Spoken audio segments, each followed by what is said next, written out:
Welcome to Outside the Room. I'm CG Funk, your host. Now we have a wonderful guest today, and I'm so happy to introduce her to you. Belgin Aksoy is a woman on a mission.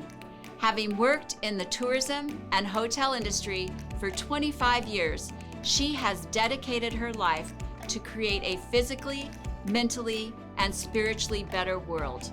In 2012, she founded the internationally successful Global Wellness Day. And last year alone, people from over 150 countries participated in the social project that focuses on shifting people's awareness towards living a healthier life. Belgin also founded Richmond Nua Wellness Spa, Turkey's first destination spa and one of Europe's best equipped and award-winning spas. She is a member of the board at Aksoy Group and creative director of Richmond Hotels. So let's get right into talking to Belgin. Well, welcome, Belgin. Thank you so much for taking time out of your day to visit with us here on Outside the Room. And you have zoomed in all the way from Turkey, is that right? Yes, well, CJ, thank you for having me. Yes, I'm in Istanbul at the moment. Oh, okay, great. Well, we're so happy you're here. Listen, let's Thank just you. jump right into some questions for you. So, as the audience now knows, you are the founder of Global Wellness Day, which is an international celebration. But I really loved reading about your personal story, about your own health challenges, and how that changed the way that you approach your life and how you take care of yourself. Can you share that story with us? Sure. Well, CJ, until 2004, I believed I had a fairly healthy lifestyle. I was eating well and doing regular exercise, and I was living a happy life, and I thought I had it all. However, in 2004, I was diagnosed with thyroid cancer, and I had to immediately change many things in my life. And I have experienced that the balance of health and happiness is an indispensable scale. First of all, I decided that I should change my relationship with life because during radioactive iodine treatment, I was in isolation in a room for 9 days. And moreover, my son was only 17 months old at the time. And as a new mother, I had to stop breastfeeding and my hormones were all over the place. But most importantly, I had a lot of time to think while I was all alone in that hospital room. And wellness was a new thing for me in those days. I was, while I was trying to educate myself for a better lifestyle, I was also looking for answers to my questions like how to get rid of radiation or why I got sick. And little did I know that blockages in our chakras could make us sick. And in my case, the sentences I did not say and the words I swallowed has actually made me sick. At least that's what I believe. And to that end, a change in my personal life and in my career coincided, and wellness became the core of my life with the opening of Richmond Nua Wellness Spa, Turkey's first destination spa, and one of Europe's best equipped and award-winning spas. And there you have it. That's a wonderful story. And, I have to tell you just on a little side note here is I love the bravery you show by talking about energetic systems, because in the wellness industry internationally, for the most part, the leaders and shakers of this industry don't really go there. They don't talk about chakras. They don't talk about the energetic body and how that can totally affect our mental and physical well-being. And so when I read that bio about you and how you related your the disease that you went through, which is, that's a very tough thing to do, isolation, thyroid cancer, the type of harsh, chemicals and, that they have to use for that.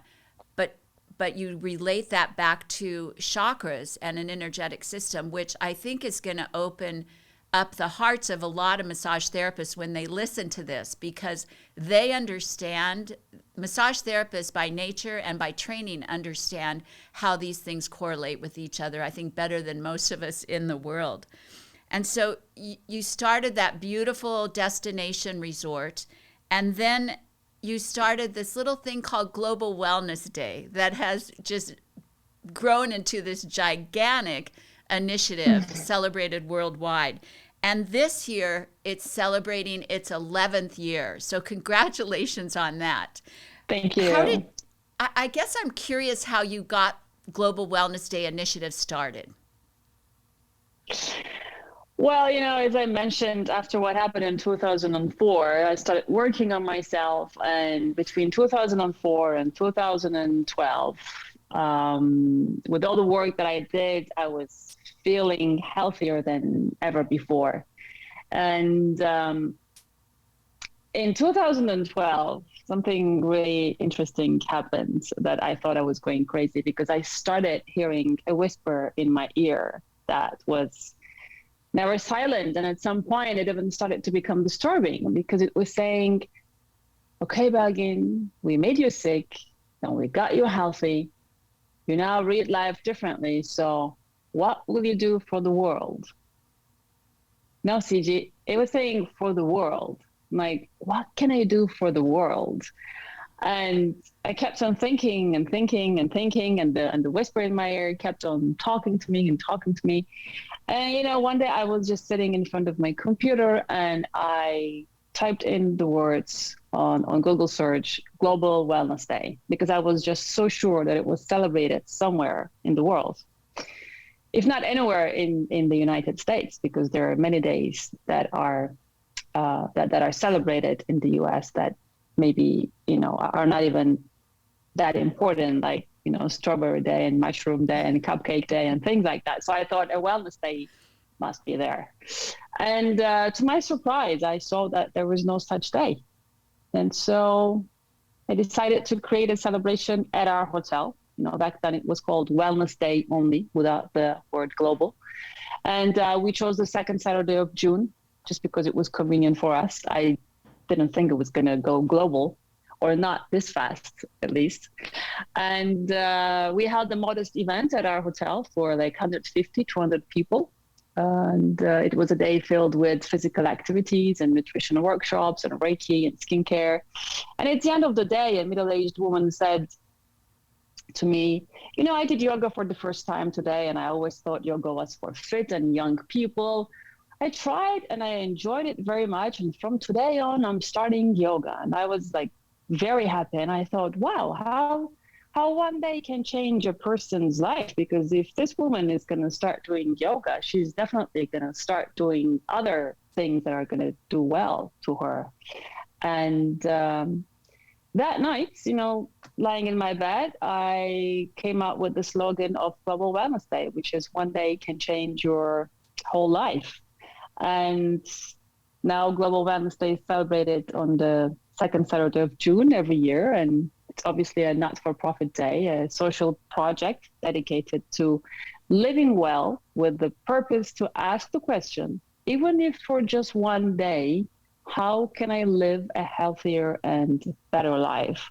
To direct the thoughts of both individuals and society towards living well, and to raise awareness. And happily, on its 11th year, Global Wellness Day has become an international day celebrated in tens and thousands of locations in over 170 countries by millions of people, only and only with complementary activities. That that story again really touched me when I read about that, because it's like that idea of listening to something outside yourself. If we sit and we listen, those messages will come through. Now I know that you've met some pretty famous people through the Global Wellness Day and through your promotion and traveling of it. Tell us some stories. Like, what are a couple of the folks that you've met that we would know their names that you had a great experience with?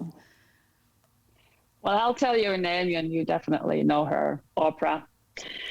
So in 2019, we were celebrating Global Wednesday somewhere on the Aegean coast of Turkey.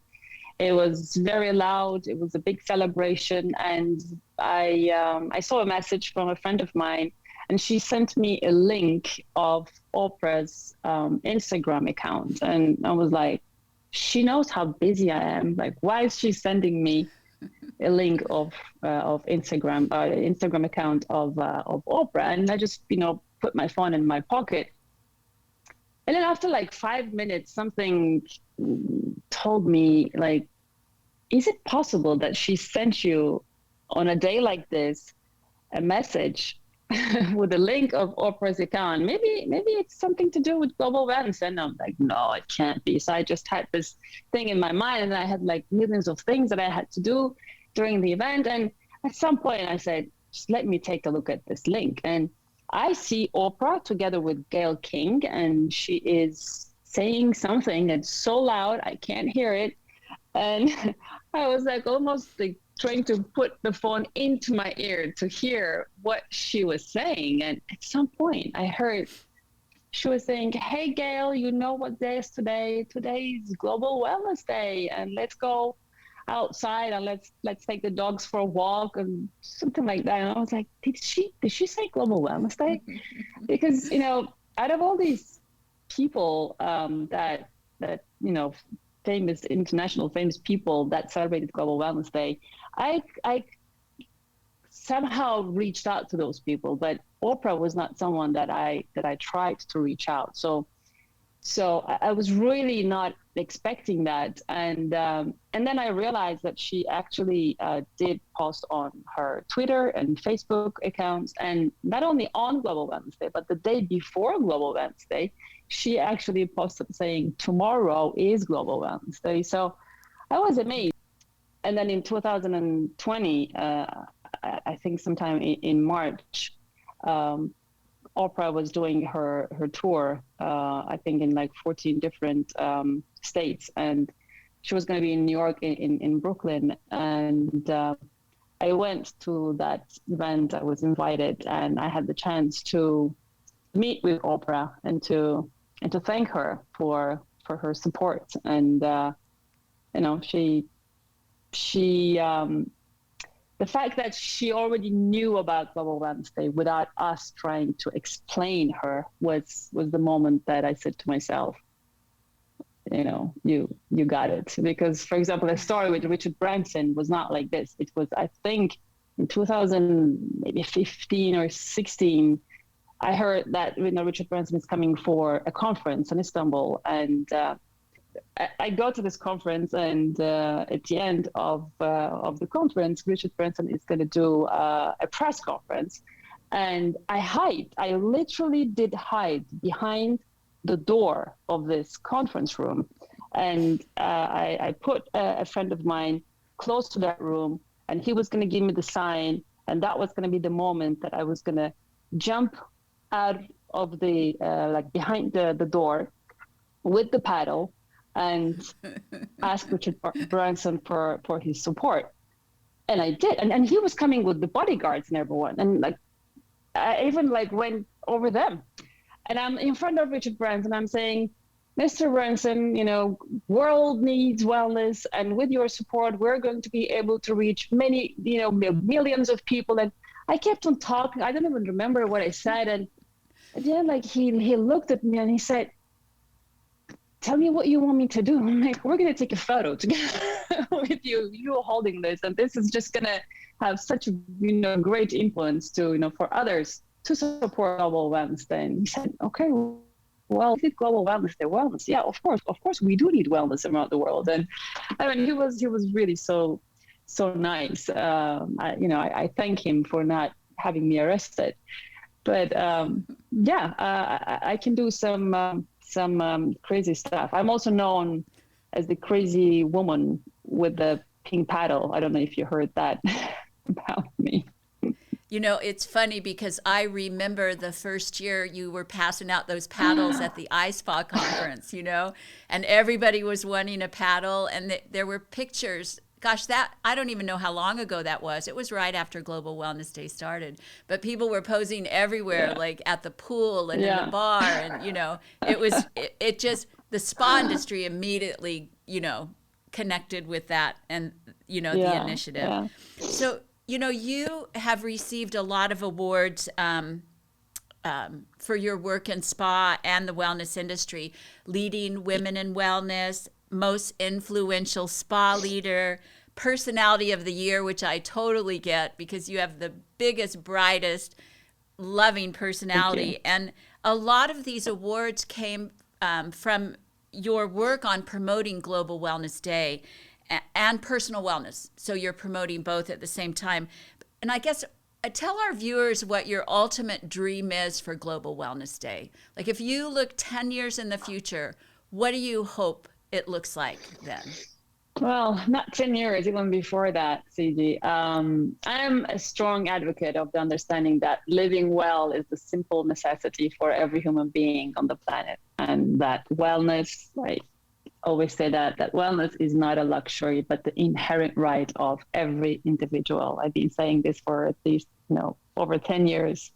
And I believe the pandemic has proven this to us all now, that wellness is multidimensional. It's physical, mental, emotional, spiritual, social, and environmental. And our goal for Global Wellness Day is to help support individuals and societies to maintain a better lifestyle amidst these unprecedented times. And the past year has given us the opportunity to take a step back and really think about life and how we want to live it. And most importantly, although Global Wellness Day is for 24 hours, obviously our message is intended to last a lifetime. And the day Global Wellness Day gets accepted to the United Nations official calendar will be my celebration day, because it will be the day Global Wellness Day becomes a day celebrated by future generations as well. And, then I can rest in peace whenever the day comes. Every year we have a theme, and this year the theme is Think Magenta. And very shortly, Think Magenta is, when I first talked about it, people thought, oh, it's about being optimistic. And instead, it's not. It's about being realistic, actually, because unfortunately, with the social media, we are all forced to be happy all the time, which is impossible. Being sad and to cry is as normal as being happy. So regardless of how hard the situation is, because so many things happen to us all the time, and we always have a chance to choose joy. So with Think Magenta, what we mean is, whatever is happening, just take a moment. Why magenta? Because the color of Global Wellness Day is magenta, and it's actually is a color that makes you stop and that gives you happiness and light. We all need a bit of bright colors after this pandemic and dark and black and gray. So whenever you think you feel down and something bad is going on, please take one breath, think of the color magenta for 1 second, and say to yourself, I choose joy. No matter what is going on in my life now, I choose joy, because it's a choice. We can't be happy all the time, but we can choose to be joyful. No one can steal that from us. And please don't make anyone steal your joy from you. That's beautiful. Well, hey, June 11th, it's going to be a great celebration. You guys are hitting your 11th year of the celebration, and I'll look forward to doing my own little celebration in Phoenix, Arizona, Belgin, and I'll look forward to seeing you at some point in person later this year. Thank you. I hope so too, CG. I look forward to that, and thank you very much for having me today. Thanks, Belgin. You were great. Thank you. Thank you. Thanks. Bye. Well, wasn't that a beautiful interview by a beautiful woman? Thank you for joining us on this episode. I hope you plan a great celebration for Global Wellness Day with family, friends, colleagues, and your business. I do want to take this time to thank Massage Heights, who is the exclusive sponsor for our virtual show. Massage Heights is a leading U.S. and Canadian chain of massage and skincare retreats that are locally owned and operated by small business owners. Our franchisees are passionate about sustaining a culture of care and creating work environments where people feel valued, accepted, and inspired. For more information about Massage Heights Careers, please visit www.massageheights.com/careers. Thank you so much for joining me today. I'll look forward to seeing you during the next episode. From my heart to your heart, namaste.